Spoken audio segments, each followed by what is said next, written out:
வாழ்த்துக்கள் சார் என அனைவரும் வரிசையாக நின்று கொண்டு ஒவ்வொருவராக சேகரின் அறைக்குள் சென்று வாழ்த்திய வண்ணம் இருந்தனர்.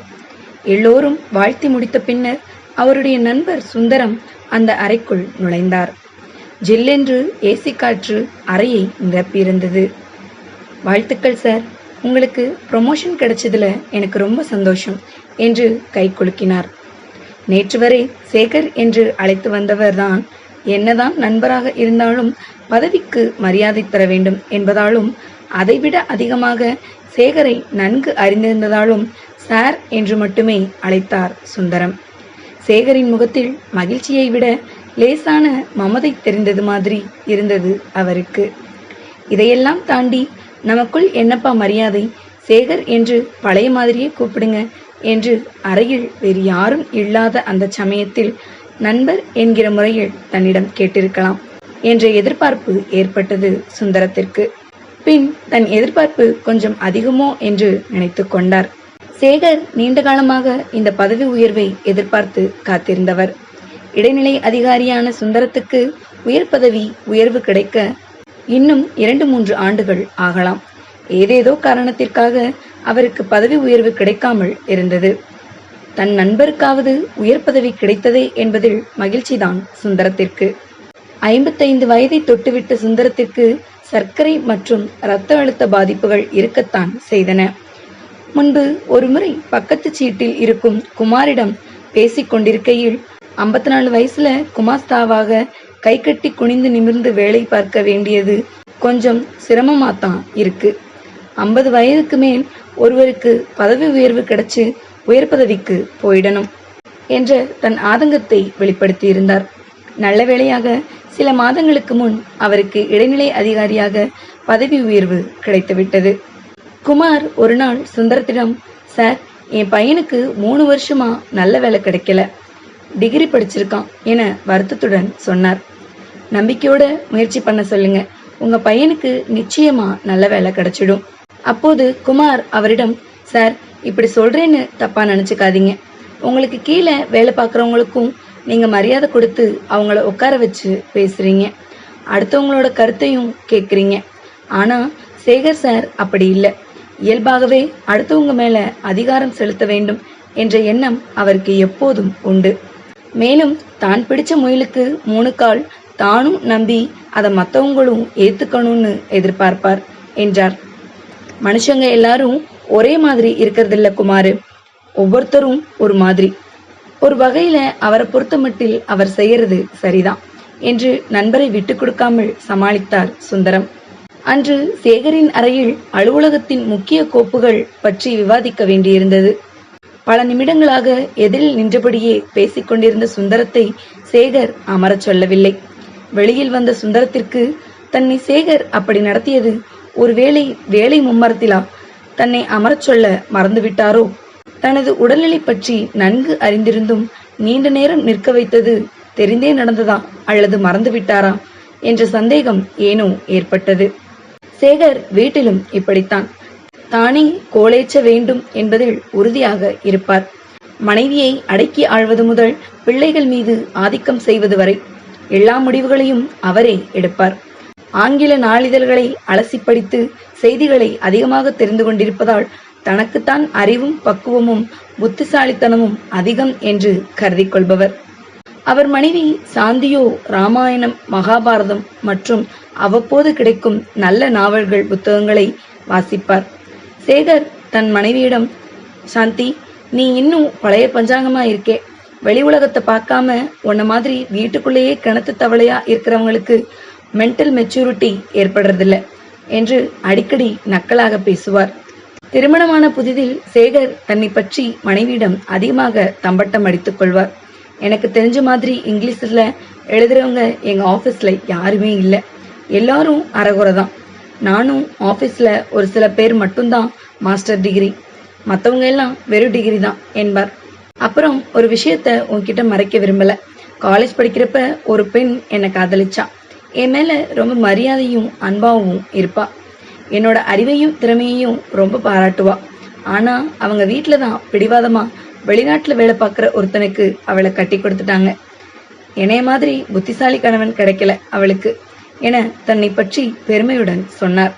அதுவும் சாந்தி தன்னை அதே மாதிரி முழுமையாக மதிக்க வேண்டும் என்ற ஒருவித முட்டாள்தனமான எதிர்பார்ப்பில்தான்.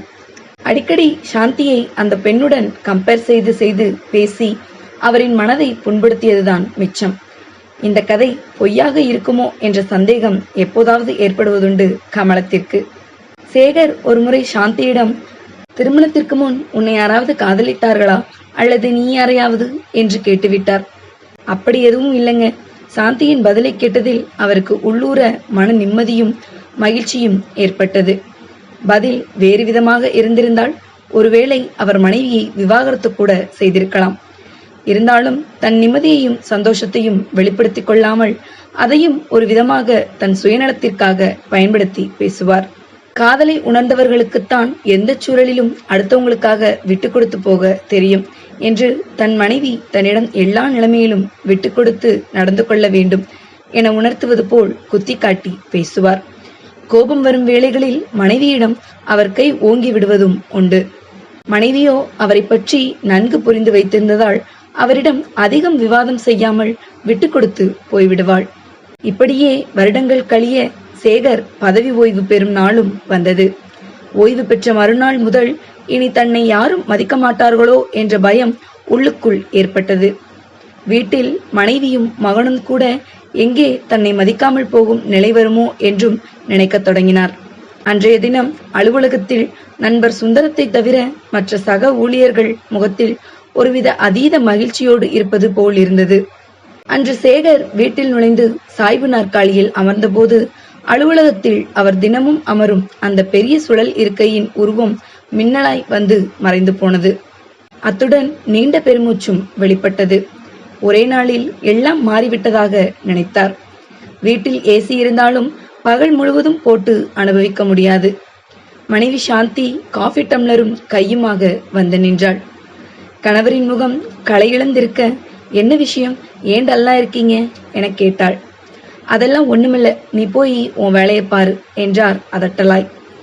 அந்த வார ஞாயிற்றுக்கிழமை அன்று சாந்தியின் கல்லூரி தோழி கங்கா பல வருடங்களுக்கு பின் சாந்தியை காண வீட்டுக்கு வந்திருந்தாள். அப்போது சேகர் வீட்டில் இல்லை. நண்பர் சுந்தரத்தை காண வெளியே சென்றிருந்தார். தோழிகள் இருவரும் குடும்பம், குழந்தைகள் என பரஸ்பரம் விசாரித்துக் கொண்ட பின் கல்லூரி நாட்களை பற்றி பேசத் துவங்கினர். சாந்தி, சமீபத்தில் ஒரு கல்யாணத்துல மூர்த்தியை பார்த்தேன்.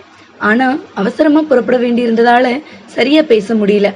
ஆளு அப்படியே பழைய மாதிரியே இருந்தார். நீ மூர்த்திய மறந்துட்டியா? எப்போதாவது ஞாபகம் வரும், அவ்வளவுதான்.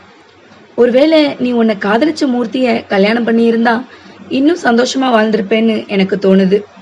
மூர்த்தி ரொம்ப நல்ல டைப். துரதிருஷ்டவசமா உங்க காதல் நிறைவேறல.